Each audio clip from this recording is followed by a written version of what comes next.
Mercedes won the battle for the best of the rest behind Red Bull and Ferrari in Miami. Mercedes remain off the pace after 5 races this season, and, despite improvements in Miami, Toto Wolff accepts the team are still in no man's land. Mercedes brought a raft of aero upgrades, namely to their front wing, and it looked to make a huge difference with George Russell showing good pace in Friday's practice sessions.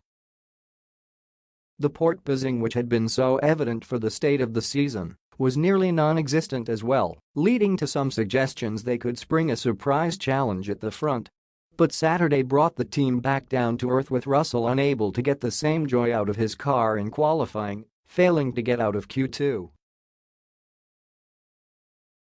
Lewis Hamilton enjoyed his best qualifying for a few races, starting the race in P6, and showed the Mercedes had good pace to overtake Pierre Gasly and Fernando Alonso in the early laps after a slow start.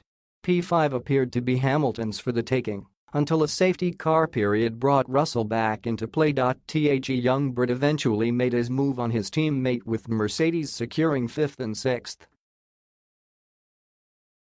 But that is still far away from Mercedes, are used to fighting on the grid, with Wolff admitting the team are stuck between a rock and a hard place at the moment. George stayed out a long time, and we were betting on a safety car and that materialized from nowhere, and it went against Lewis, who lost a position, Wolff told Sky Sports.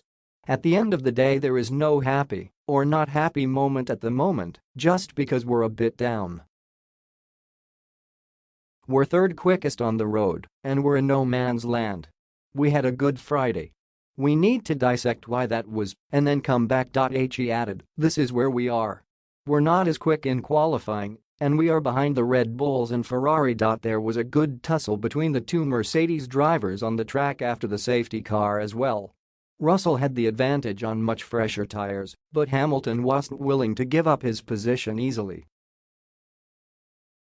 And the 24-year-old was happy the 2 drivers were able to show enough respect to one another on the track. When you are battling with your teammate, you have to show a bit of respect, more room than normal, and I went a bit wide, but it is so dirty offline round this circuit, and I had to do it all over again, he said. I enjoyed it and there is good respect between us, but Lewis was unlucky today on those old hard tires. There is a lot of work to do.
I